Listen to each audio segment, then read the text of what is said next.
This time I want to welcome Michael Abdul-Masih. He's now in Chile. So I want to ask you what time is now for you? Quite early it's 10 in the morning. 10. Okay, good. So thank you very much for joining us even this early time. And okay, so first I'm going to do the introduction. So Michael started his career as researcher in US. First as a bachelor in Villanova University, and then he did a master in Regional Polytechnic Institute. And then after that, in 2016, already he moved to Leuven to start his PhD under the supervision of Hugh Sana. Basically, the main topic of his PhD was the detailed analysis of massive binaries, with a special emphasis in spectroscopy of spherically distorted stars, which is a situation that occurs both in close by binaries, but also in fast rotating stars.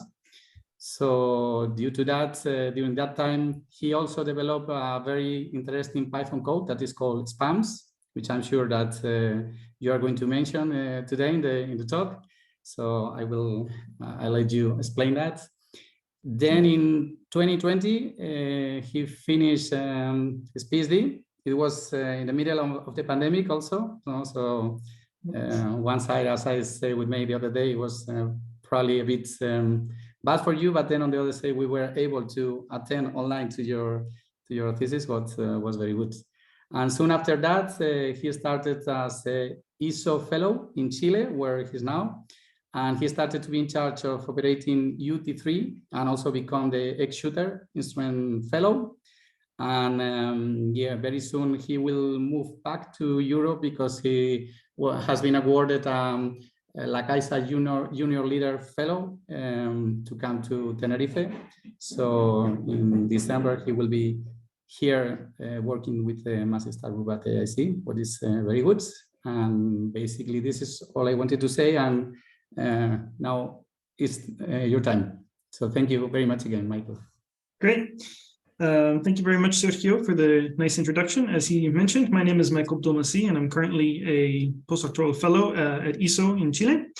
And today I want to talk to you about some of the work that I've been doing over the past couple of years on the topic of massive overcontact binaries and how they can be used to provide crucial observational constraints for massive binary evolution. Just make sure you have perfect. So I don't think I need to mention this for this community, but just in case. When I mention a massive star here, I'm talking about stars that are more than 8 times the mass of the sun. They're characterized by their strong stellar winds and their UV fluxes, which fundamentally alter the chemical and mechanical evolution of their environments in the host galaxies. So understanding how these massive stars live and evolve is very important for us to not only understand stellar evolution, but also the evolution of galaxies and their environments. We can't really talk about massive stars without mentioning binarity and showing this famous pie chart here. So we know that a majority of massive stars are found in binary systems, and we expect approximately 70% of them to interact with a companion at some point during their lives. And the presence of a second object can really have a large impact on stellar evolution. We can fundamentally change the way in which a single star evolves when you have a partner nearby. And for the purposes of this talk, we're really going to be focusing on this bottom portion of the pie chart, this 24% of stars that are expected, or 24% of massive stars that are expected to merge at some point during their lives. And this brings us to the massive overcontact binaries.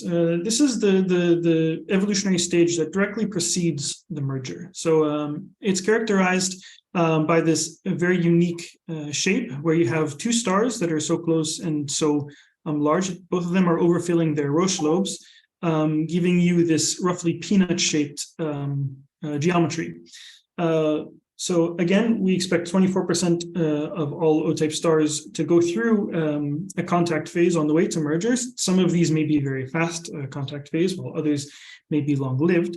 However, during this phase, there are many simultaneous physical processes that are occurring. We have mass exchange between the 2 components. We have tidal locking, we have mutual illumination, internal mixing, angular momentum loss due to winds, etc. So there's a lot of processes that are happening simultaneously. However, we don't really have a lot of observational constraints placed during this phase to understand how potent all of these effects are. Despite that fact, massive stars are still, rather the overcontact phase is still used as a progenitor to form many different exotic end products in massive star evolution. So for example, it's been proposed that you can form magnetic massive stars for one thing. So in this case, the magnetism originates from shear between the accretion layers, between the accretion stream and the accreting star, and also between the cores when they merge. So here in this plot from Fabian's work in 2019, the brighter colors is a measure of the magnetism. And here you can see that as the stars first come into contact, then you start getting a little bit of magnetic field generated. And then as the cores eventually merge, you get a very strong magnetic field. They've also been proposed to be able to form OE and BE stars. So as the systems in spiral, this generates a lot of angular momentum, which leads to rapid rotation and eventually the formation of a decretion disk. We've also, there's also in the literature that these mergers can form LBVs and blue stragglers, and even gravitational wave sources.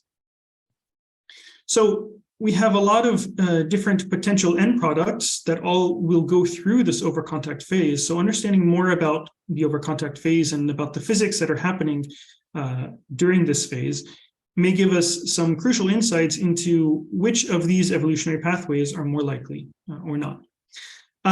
So I'm going to split up the rest of my talk into two sections. First, I want to talk about just the overcontact binary, the massive overcontact binary population as a bulk, and what insights we can gain from that. And then later, I'm going to come back to this picture here and talk about these evolutionary pathways in a little bit more detail and look at individual systems and see what we can learn from individual systems. So looking at the current picture of how we understand overcontact binary systems, they're expected to, from theory, the expectation is that they will quickly equalize in mass. So that when the two stars come into contact, you will very quickly reach a mass ratio of 1, and then they're expected to be stable in a nuclear timescale and eventually merge as equal mass systems. And they're expected to be fairly common. That said, observationally, we only know about 10 to 15 O+O overcontact systems. And this is way below the expectation of how many we think that there should be.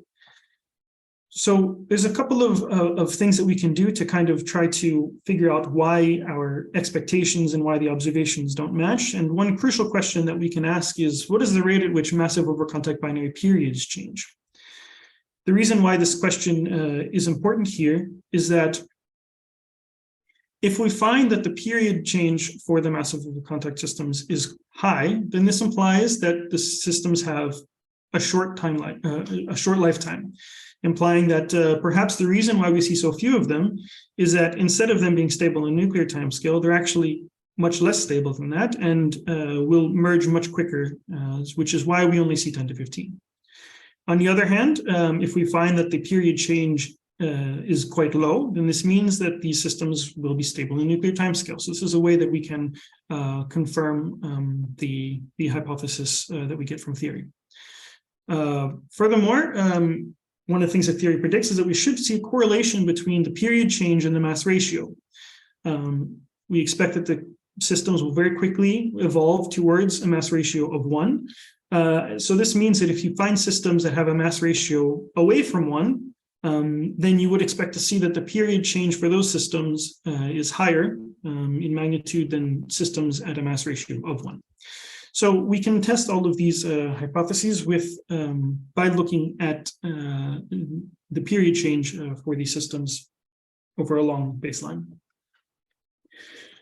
To do this, we looked at a sample of 6 overcontact systems. These are all O plus O spectral types. I said before that our sample is about 10 to 15 objects, yet here I'm only showing you 6, and that's because we've done a little bit of cleaning to make sure that, for one thing, all of the systems are definitely in contact, and that this has been confirmed with a combined photometric and spectroscopic study. One that you don't have any close triple companions. This actually knocked out quite a few of our candidates here, yes, that they're all O plus O type systems. So this leaves us with a sample of 6. I will mention that even with those cuts, TU Muse and V3 to Cygni still have a triple companion, but they're far enough away that the Lidov-Kozai oscillations are expected to be, the periods for those are expected to be on the order of millions of years, so it shouldn't be affecting the period for these systems very much. One thing that I immediately want to point out to you is if we look at the mass ratios, remember the prediction is that they should very quickly equalize to a mass ratio of 1 and then should evolve on the nuclear timescale from there. Here we can see that for all of the systems except for one, they don't have a mass ratio consistent with 1.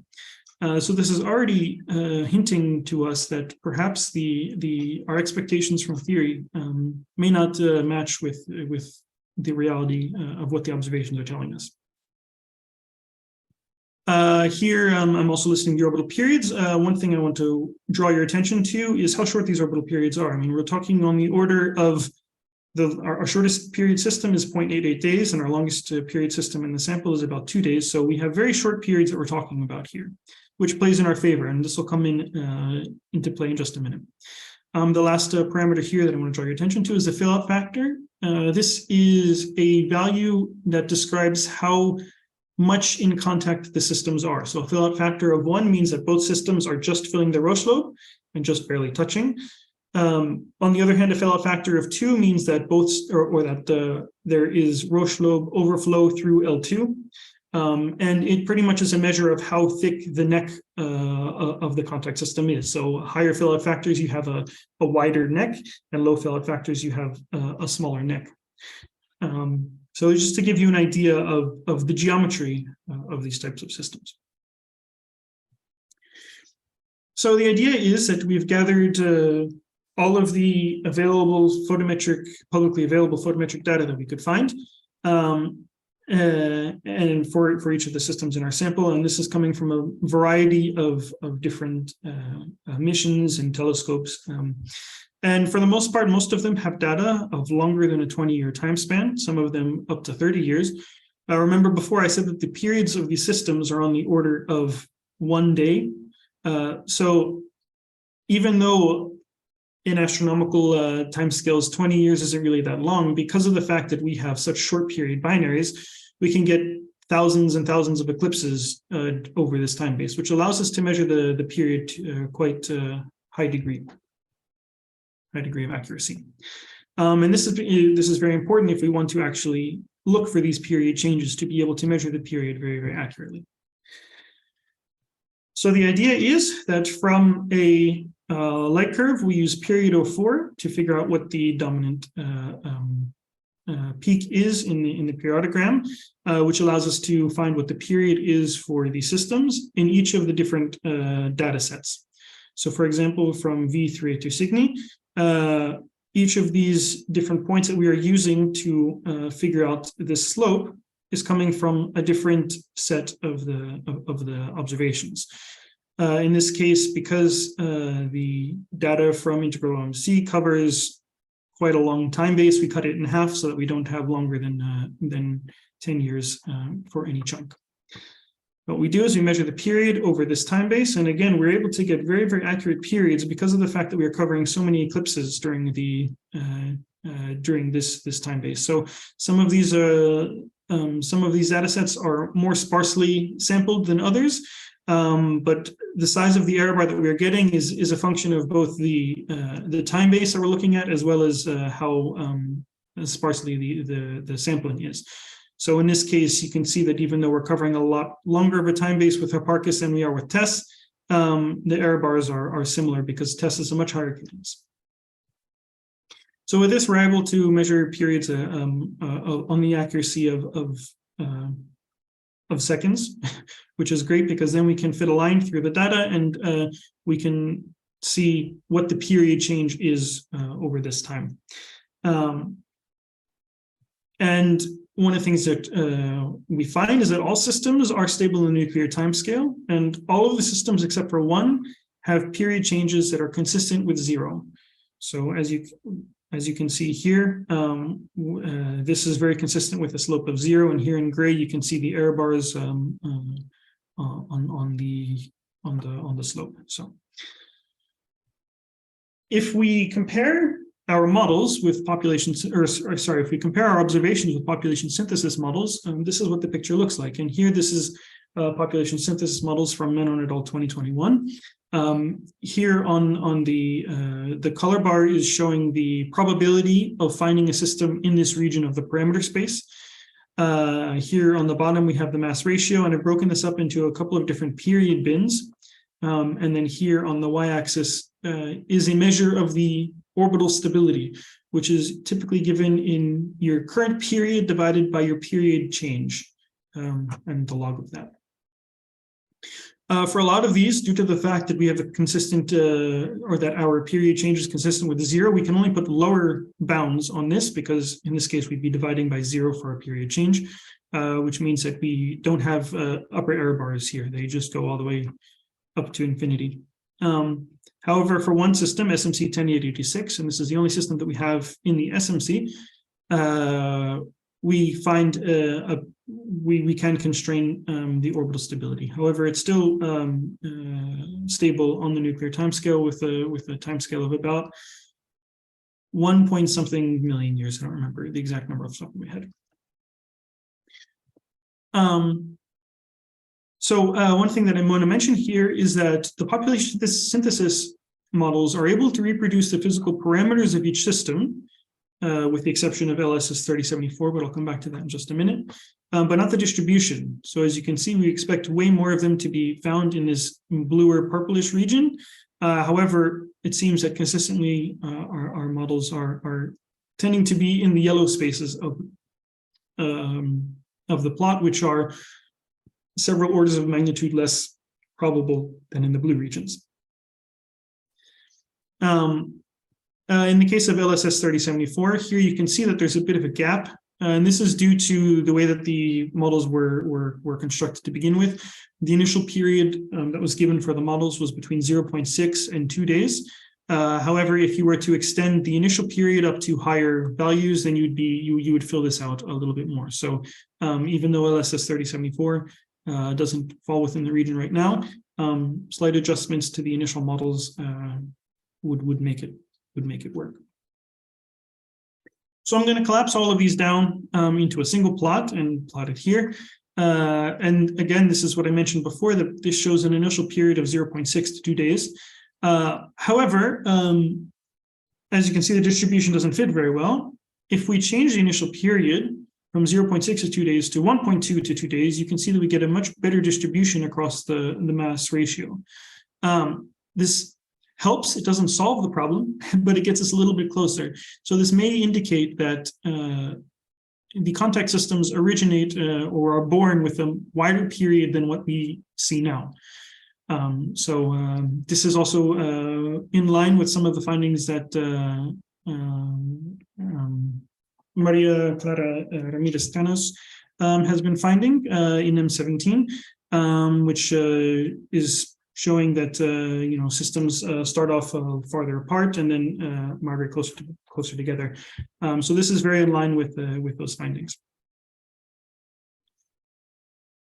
So now, just to give an update on the picture. Initially, we thought that overcontact systems are expected to quickly equalize the mass.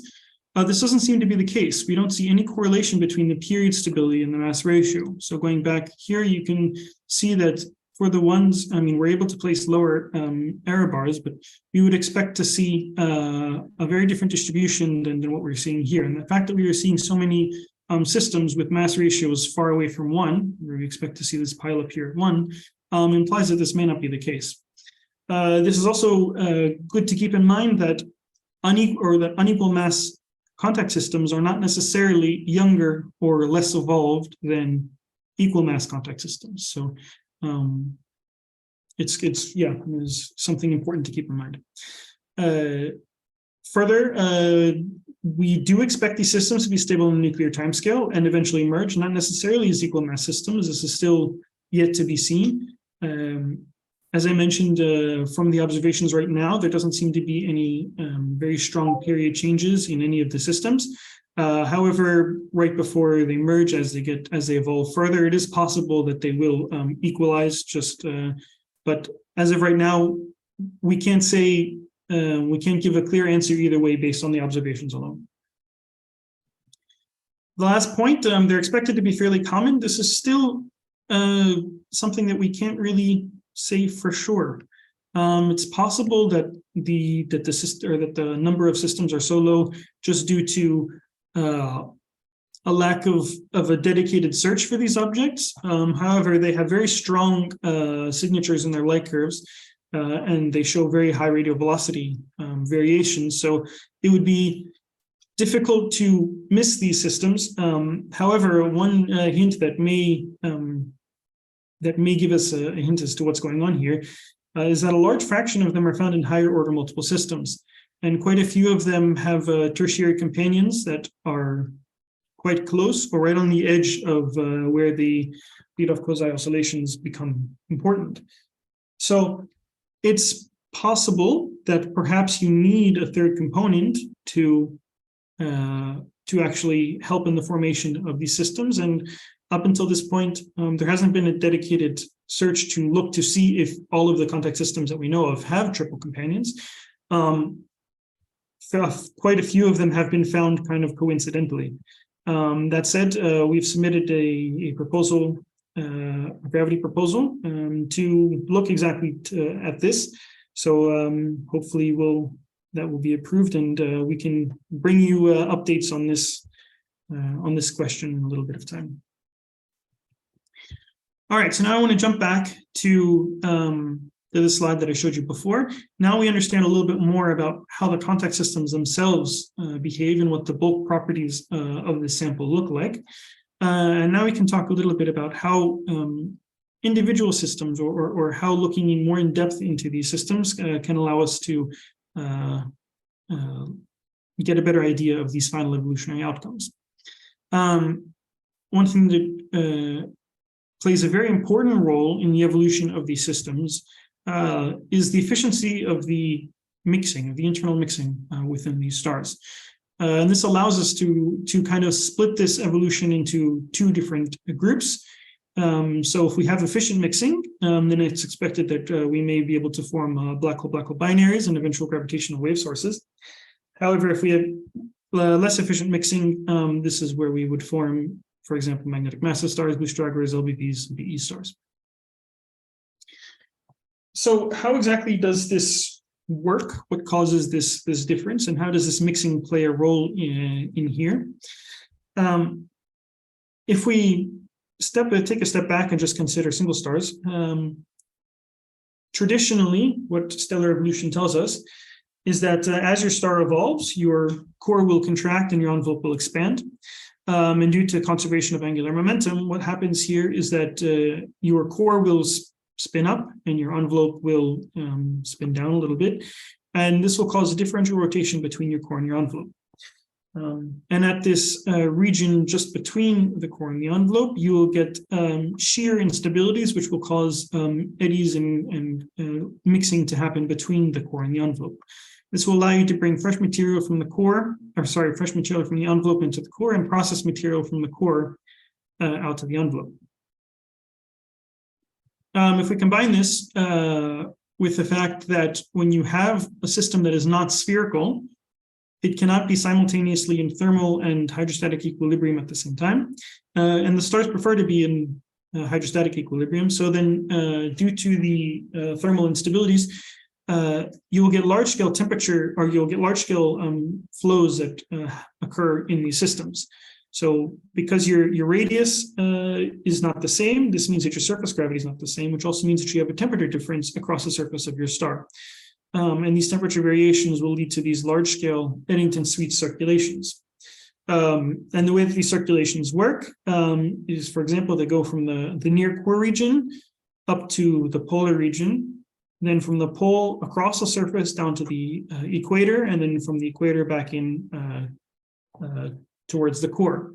So if you have shear instabilities between the core and the envelope mixing material here, and you have efficient Eddington-Sweets circulations that are driving these large-scale circulations across the star, then effectively you can mix your entire star. You can mix stuff all the way from the core out to the envelope and vice versa.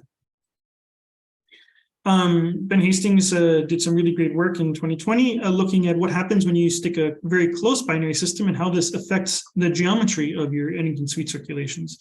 And if you have a close companion, the geometry changes by quite a bit. And as you can see, it becomes much more complex. We're not just going from the core to the pole to the equator back to the core.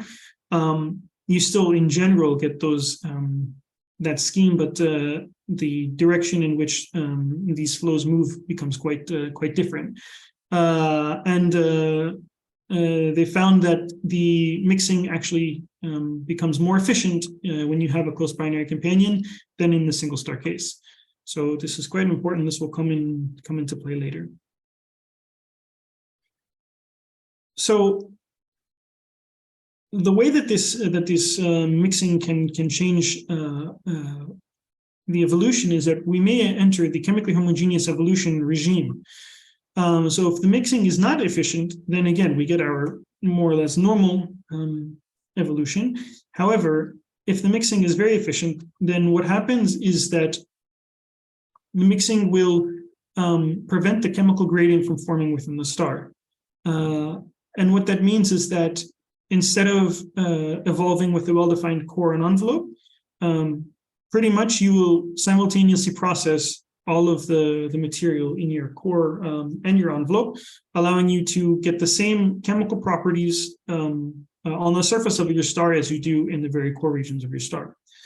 And without a well-defined core and envelope, instead of the core contracting and the envelope expanding, what happens is that the entire star just contracts if it's going through this chemically homogeneous evolution pathway. In the case of overcontact systems, this becomes very important because if your star starts off in contact and is evolving chemically homogeneously, then what happens is that two components shrink and eventually separate and form two separated stars next to each other that eventually will collapse into black holes and are close enough that they may be able to merge in a Hubble time and form a gravitational wave source.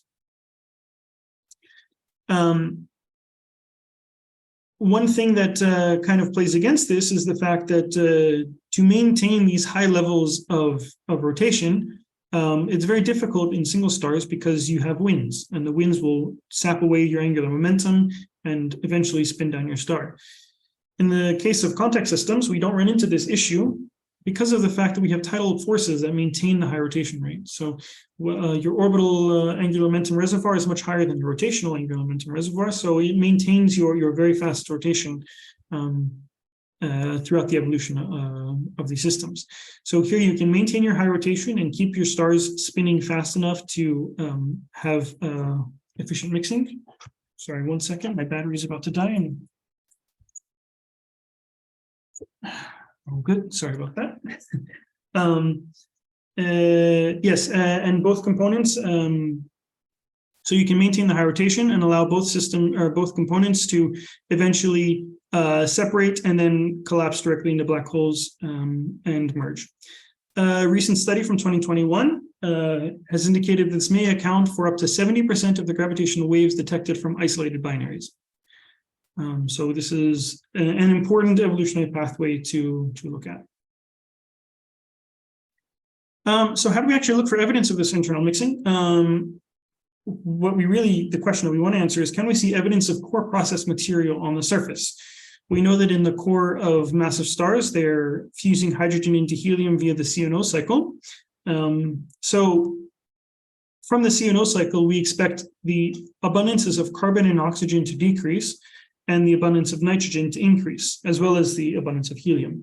So we can look for these abundance changes on the surface of the star.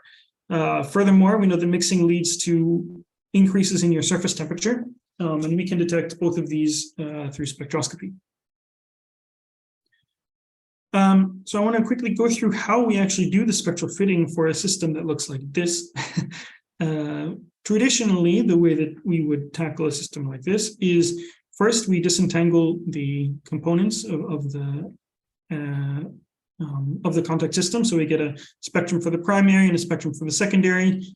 And part of this process, the disentangling assumes that you have that the spectral contribution of your system is not changing as a function of phase.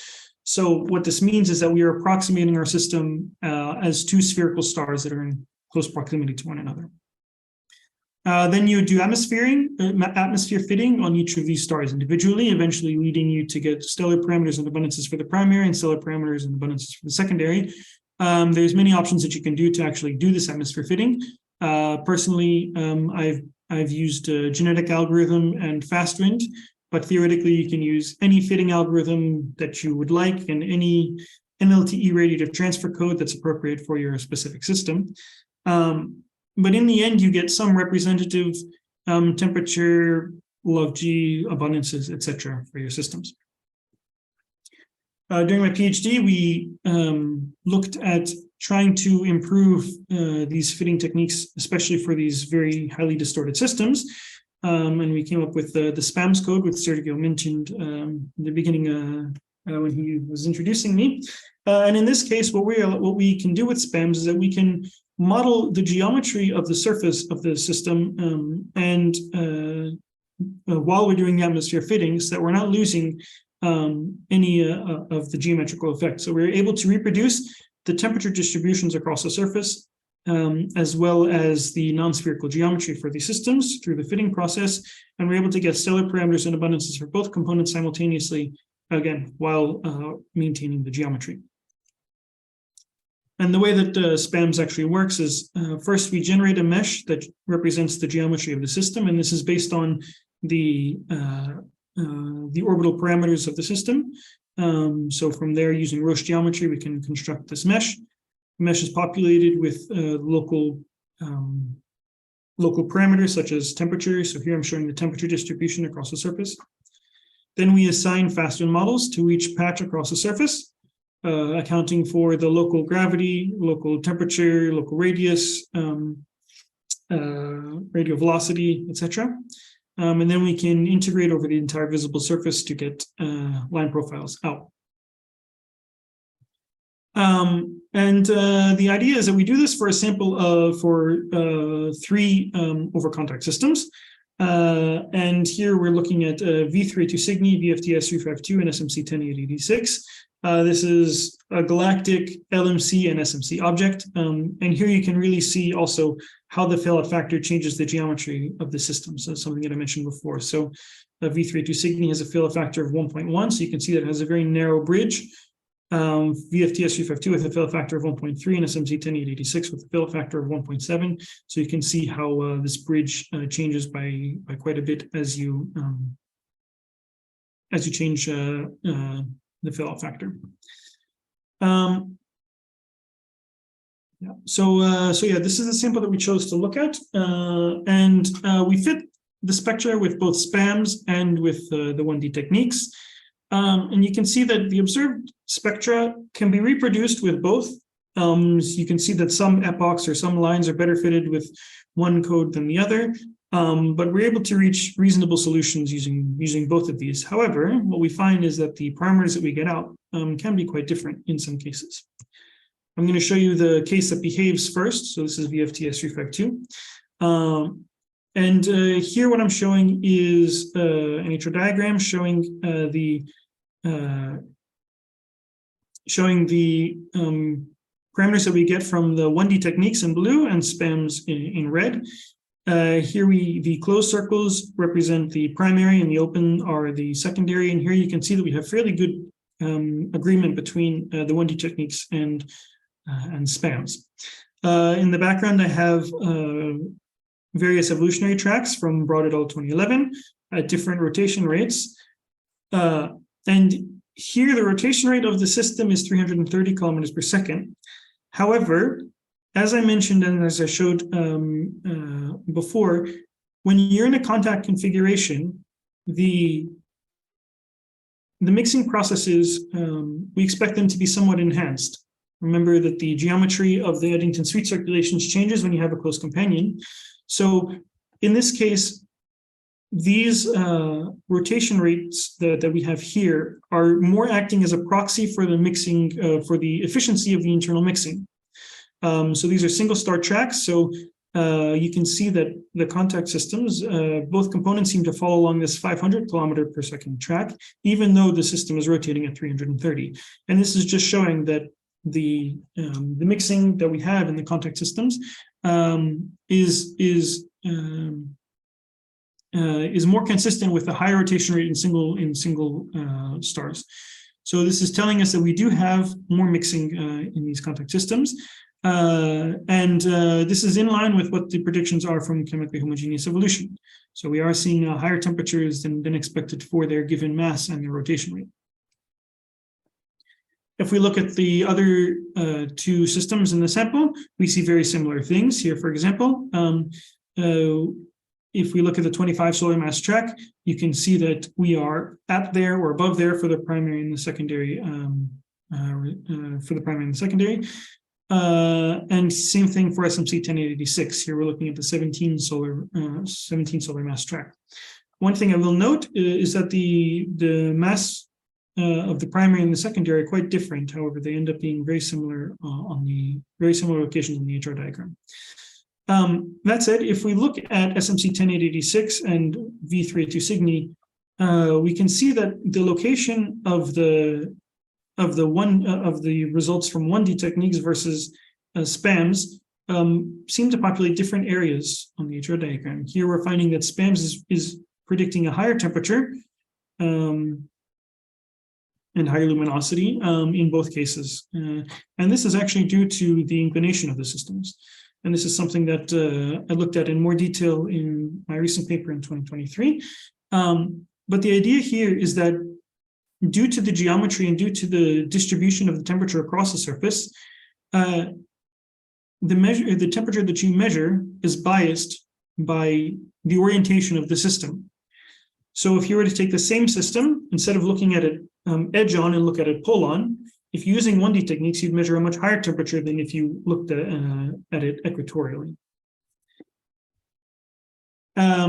So in this case, for the two systems that have inclinations of close to 90, we see that we measure a much higher temperature when we account for the 3D geometry, because right now with the 1D techniques, we're biased by the fact that we're looking primarily at the equatorial region.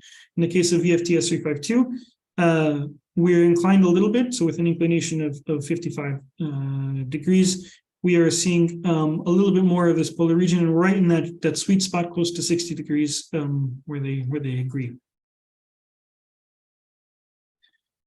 I mentioned this in the previous slide, but if we look at the masses of these systems, we have 26 plus 19.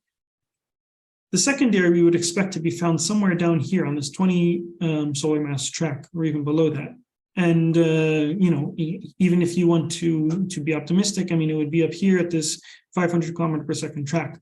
But the fact that we're finding it up here just next to the primary implies that there's some mechanism that's producing similar component temperatures in unequal mass overcontact binaries.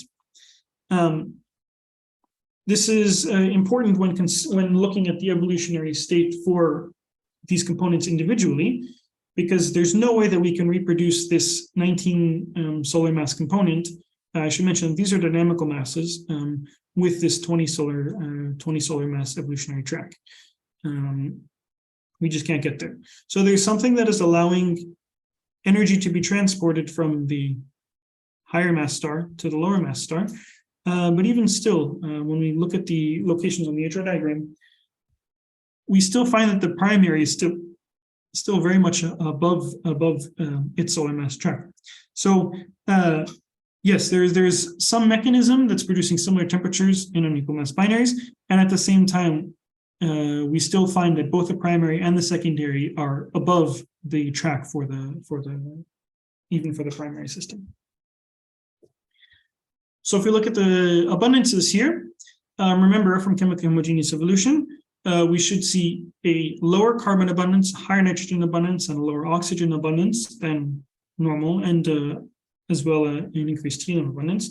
But this doesn't seem to be the case. So here what we're seeing is the carbon abundance here, well, the abundances of carbon, nitrogen, and oxygen on the y-axis. We have the age on the x-axis. And as the systems evolve at higher rotation rates, so that's this very closely dotted line, we expect that as a system evolves and it starts processing the material in the core, eventually you will start to see this increase or this decrease in your carbon abundance, this increase in your nitrogen, and decrease in your oxygen. However, with both the 1D and with SPAMs, we find that this doesn't seem to be true. There's a slight offset in some of the parameters for the abundances, and I will get into that in just a second. But it's quite clear from both that we do not see any evidence for enhancement in nitrogen or depletion in carbon or oxygen. So this seems to go against the predictions of chemically homogeneous evolution. So why do the abundances disagree? This is something that I covered in my 2023 paper, focusing mainly on rapidly rotating systems, but it's very applicable here as well. If we look at the equivalent width of your carbon lines, your total equivalent width. So here I have your carbon-3 equivalent width plotted in orange, and your equivalent width of all of your carbon-4 lines plotted in this purple. You can see that the equivalent width changes quite a bit as a function of temperature. Now, if we look at the temperature distribution of V382 Cygni, you can see that we're covering temperatures from about 40,000 all the way down to about 26,000. So we are covering temperatures all across this equivalent width range. Now, because of that, if we fit single star track or single star models to each of the components, the contribution of the different regions across the surface will contribute different equivalent widths to your total line. So, the cooler regions will be contributing a much lower equivalent width, while the hotter regions will, in this case, will be producing a bit higher equivalent width. However, if we look at the system, say the total or the representative temperature is something around 36,000 Kelvin, something like this. If we account for the fact that we are covering all of these equivalent widths, then the total equivalent width, once we integrate everything, might be a little bit lower. And this would imply that we would be measuring a lower carbon abundance when fitting with 1D models than we would accounting for this 3D effect. So this is very important because what this is saying is that the geometry of the system also becomes important for accurately determining the correct abundances, because if we aren't accounting for the 3D effects properly, then we could also be biasing our abundances. So this is the reason why we have a discrepancy in the carbon abundance that's measured. And the different elements and different species will have different curves in this equivalent width versus temperature space. So depending on what temperature you're at and which specific elements you're looking at, you will either be overestimating or underestimating your abundance for that specific particular element at that particular temperature. Okay, so how can we explain the discrepancy between the temperatures that we're measuring and the lack of chemical enrichment? One thing that we can look at, one thing that's possible that could be causing this is non-conservative mass transfer. So as the systems come into contact, if you lose a lot of material when they come into contact, if you have some non-conservative mass transfer, then the system started off with much higher masses, which allows you to form contact systems that are a higher temperature than they should be given their mass right now, because they've lost a little bit of mass. So that's one way that you can get there, where you can increase the temperature without changing your abundances. We could also have energy transfer. So, for example, Matthias Fabry has been working on this in his recent paper, which came out just about a month ago, addresses just this question. So this would allow you to, this would help with the equalizing of your temperatures of your two components. It helps quite a bit. It's not, doesn't get us all the way there, but it's certainly a great step in the right direction. Another thing that could be a factor here is if we have efficient mixing in the envelope, but inefficient mixing between the core and the envelope, or if we look at the results from the photometric analysis, if it does seem that the systems are starting off farther apart and then migrating closer, then perhaps the chemical gradient has already formed before the systems come into contact. And if the chemical gradient is already formed, then it's very difficult, even with efficient mixing, to break that chemical gradient. So it's possible that the systems just haven't gotten to efficient enough mixing before the chemical gradients were formed, which is why we see the increased temperatures, but not the abundance changes. So I would like to end here, and I'll put up my summary. There are large discrepancies that we're seeing between the observed populations and theoretical predictions for the evolution of your period, of your mass ratio and your period change. There doesn't seem to be any correlation between these two parameters, as we expect.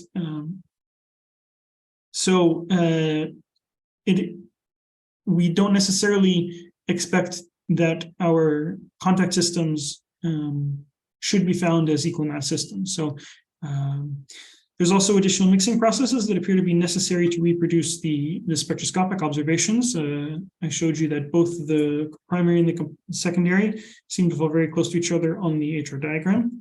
And the last point that I want to leave you with, and perhaps the most important, is that contact systems are inherently aspherical, and the geometry is important for correctly modeling these systems. This goes for both photometric modeling, spectroscopic modeling, but also theoretical modeling. And again, I mentioned Matthias Fabri's work in 2023, but last year he also looked at how the geometry can affect things. And while he found that it has a small difference for the theoretical modeling, I think it's still important that we account for this, as there are processes and things that can change quite a bit with the geometry. So I will end there. Thank you very much for your attention, and I'm happy to answer any questions that you may have. Okay, so thank you very much, Michael, for this very interesting, illustrative, and useful talk. I've learned new things about binary, and it's clear that there are still many things to do with binaries. So we have very interesting years ahead. So we now open the time for questions, and we have a first question by Alex Gormaz Matamala. So please go ahead. We cannot hear you, Alex. You have to. Sorry, no. Yeah. Okay. Well, first of all, thank you, Michael. Very nice talk. It helps a lot to expand my mind beyond single stars. So because of that, my question will be maybe a little bit basic. When you mentioned, when you had these tracks showing rotation, tracks with rotation, and you had, 400, 500, it's sure. The rotation of the system, binary system, or is the, I don't know, the individual rotation of each one star? So yes, so those tracks, so yes, these are single star tracks that, yeah, it's the rotational, the rotation rate that we're seeing here. In the case of the overcontact systems, they're tidally locked. So, it's okay, perfect. But yeah, no, this is the rotation rate of a single star system. Okay, thank you. Yep, no problem. Okay, do we have any other question? Not for the moment. Don't be shy to ask questions to, okay, Alexei? Well, thank you for a wonderful overview. So I was wondering, so is there a way to conclusively state whether the evolution is chemically homogeneous or not by observing the systems?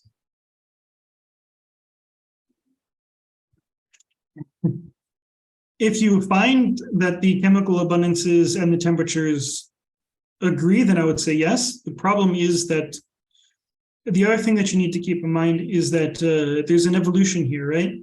So you're not immediately going to see these changes if the systems are young. So that's another possibility, that all the contact systems just happen to be very, very young.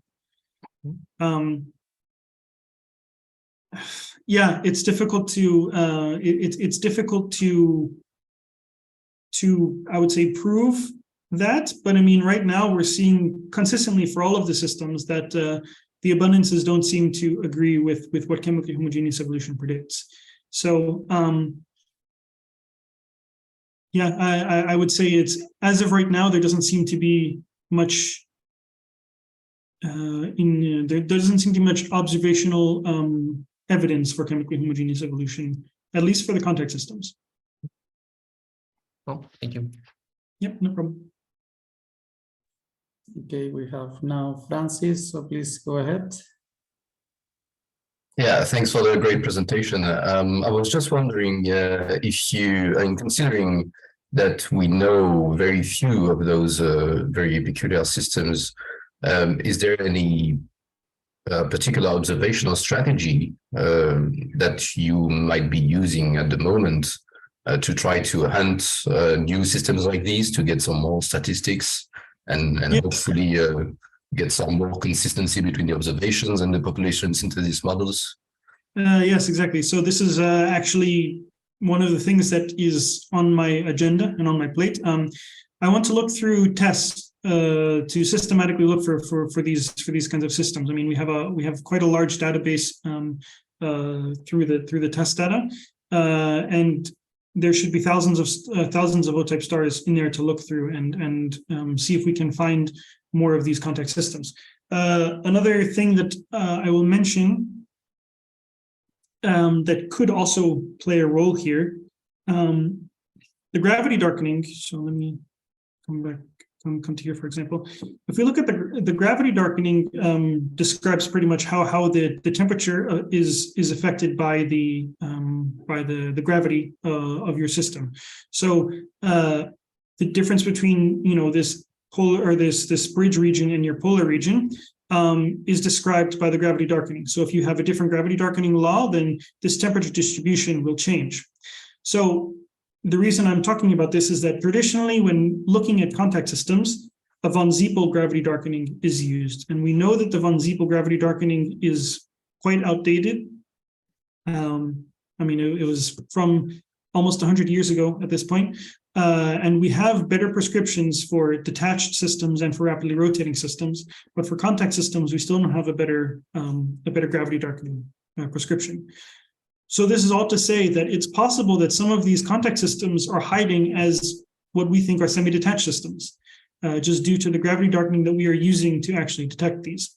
That's another thing that I want to look at. So I want to look through tests and see if we can systematically look for the contact systems and the semi-detached systems, and then see if changing the gravity darkening prescription a bit allows us to find more of these systems, and also if there are some that are just hiding there that nobody's really looked at yet. So it's on the agenda. Okay, thanks. Yep, no problem. Okay, maybe Alexander, you want to mention your comment because you also tried before to say something, so go ahead.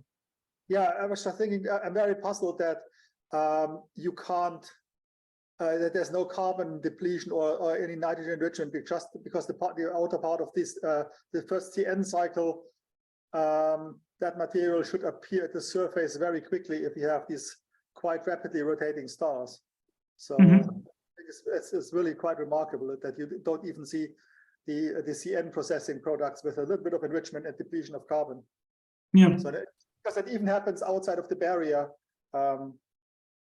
So even the chemical barrier, even at low mixing, you should see a little bit of the nitrogen come up and the carbon go down. Yeah, it's still very unclear why we have these discrepancies. I'm not sure. Still an open question, I think. And you were saying the spectroscopy was not the full explanation for that. That was just some washing out because of the integration of the surface. Sorry, can you? And you were arguing that it is not just that you add together different temperature components by integrating over the entire service with different line widths. That was not a possible explanation, that you couldn't see that. No. So I mean, even accounting for that, so what we find so accounting for that, we end up getting actually a higher carbon abundance than we do with the 1D technique. So it actually goes in the wrong direction in this case. So it makes the problem even worse when you account for the 3D geometry. All right. Thanks. Yep, no Very problem. nice. Okay, Thanks. Paco. Yeah. Can you hear me? Yep. Yeah. Okay. It's an excellent talk, Michael. My question goes in the same direction. I mean, if you stay in this view graph, your carbon abundance is so high in this PAMS fit. So I wonder whether, I mean, it's much farther away from the expected one or the base one. So you have a carbon enrichment rather than a nitrogen enrichment. So how would you explain that? And the second one is, how do you define this plot where you talk about your integrated equivalent width? Is it, do you add all the lines and normalize to the maximum equivalent width per ion, or is just a bare sum of the equivalent widths of all the individual lines? And how much are they affected by the huge rotation you have in the profiles? Okay, so for the first question, the carbon enhancement, this is something that I'm still having trouble in understanding myself. So I don't have a good explanation for why this is the way that it is. Yeah, sorry, I can't give you a more satisfactory. Yeah, which lines are you using? I have to go back and look. I don't remember off the top of my head, but I'm using extruder spectra, so I'm using Fermi spectra. I'm using in the optical range, so I'm using some of the carbon lines between 4,000 and 5,000. I don't have the exact line list off the top of my head. I can send you an email though with the numbers. They're in the 2021 paper. I list my carbon lines there. Your second question had to do with this plot. In this case, the equivalent width. So to calculate this, I've taken fast-wind models at a given. I've kept the abundances the same and everything the same. I've just changed the temperatures, and I've taken all of the carbon lines and just added up their equivalent widths together. So this isn't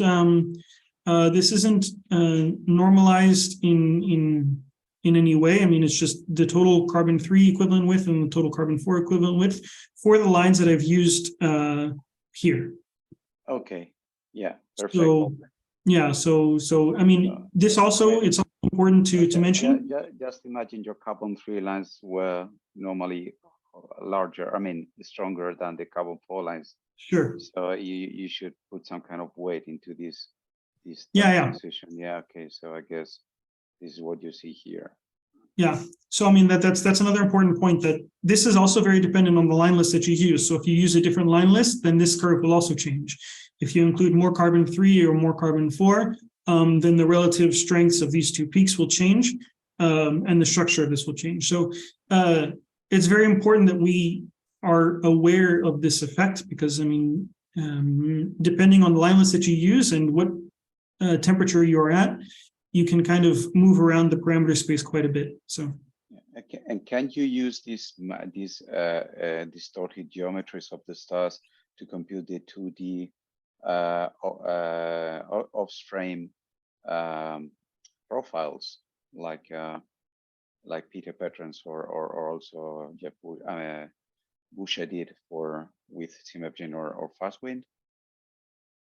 For the, I mean, you have a fast rotating, I mean, you have these profiles, fast rotation, and I wonder if you used the 2D rotation to compute the profiles.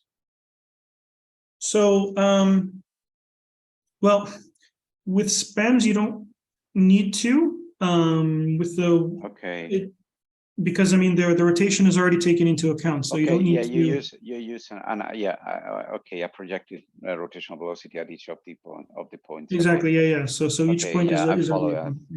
Okay. Yeah. Thanks. Yep, no problem. Okay, so we have now the last question. One is by Lee, Patrick, and then Mohammed Darwish.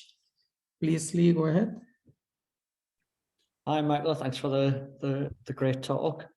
I sort of wanted to come back to the point that you made about these systems kind of hiding as semi-detached systems. Now, you mentioned earlier in the talk, you do some cleansing of the sample, I think you said, where you sort of get rid of some of the systems that look like, or that don't look like overcontact. Now, I wonder, could you say a little more about how you do that?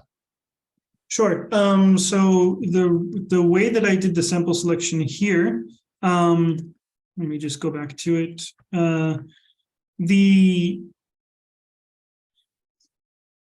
Several systems are really right on the edge between semi-detached and contact, and it's a little bit difficult to know which is the correct answer. What I've done is I've chosen only systems where the best fit solution is a contact solution. So there are some semi-detached systems where, you know, within error bars, it could be semi-detached or contact. But my goal here was to really make sure that we are only looking at the contacts, because the physics of a semi-detached system and the physics of a contact system are quite different when it comes to you know, for example, the mixing between the two components and all of that. So in that sense, I have only focused on systems where the literature shows that the best fit solution is a contact configuration. And are there sort of any kind of telltale, like spectral signatures, for example, that allow you to sort of distinguish between the two? No. Yeah, so this is where things become very difficult. The different photometrically, the light curve of a semi-detached system and the light curve of a contact system, if they are really, you know, if you have a low fill-out factor, look quite similar. And spectroscopy, through spectroscopy, they also look fairly similar as well, because I mean, you really need a combined fit of radio velocities and your light curve to really be able to say one way or the other.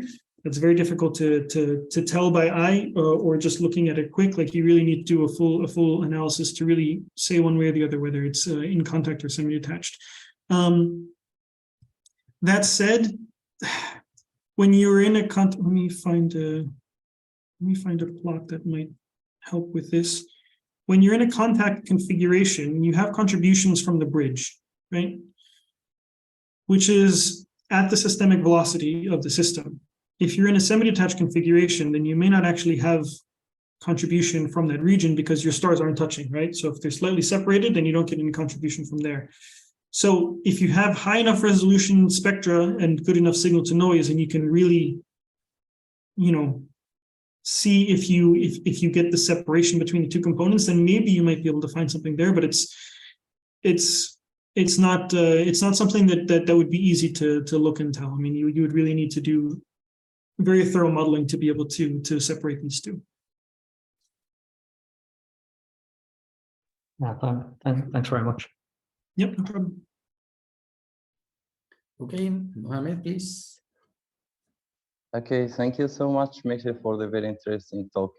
So I'm actually interested in the low mass contact binary configuration, and I'm wondering, what about the magnetic activity on the surface of the massive contact one, and how it could be affected on the evolution of such stars? Thank you.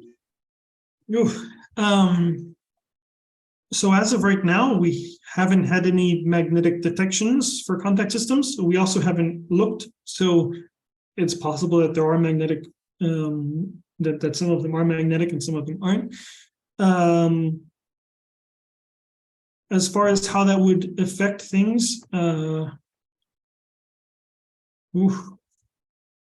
I haven't thought about this too much. Well, I mean, we know that magnetic fields can form when they initially come into contact. That's one of the things that Fabian Schneider and his group predicted. The difference there, though, is that these systems come into contact much quicker than the systems that I'm looking at. I mean, the systems that I'm looking at are systems that are kind of living on a nuclear timescale. So in this case, here the magnetic field can be generated when you have this accretion stream and also when the cores merge. So it's possible that when they initially came into contact, a little bit of a magnetic field was generated. I'm not sure whether it would be strong enough to still be there now or whether it would have dissipated. I'm not sure. Yeah, it's a good question. I don't have a good answer for you, unfortunately, though. Thank you. So another question about the model you are using to photometrically analyze. Is that PB2? Yeah. So I personally haven't been doing the photometric modeling of these systems. I mean, all of these were coming from literature. Most of them are using PB1, Wilson-Diviney. I think there may have been one that's used PB2, but yeah, I mean, mostly Wilson-Diviney or PB1. Okay, thank you so much. No problem.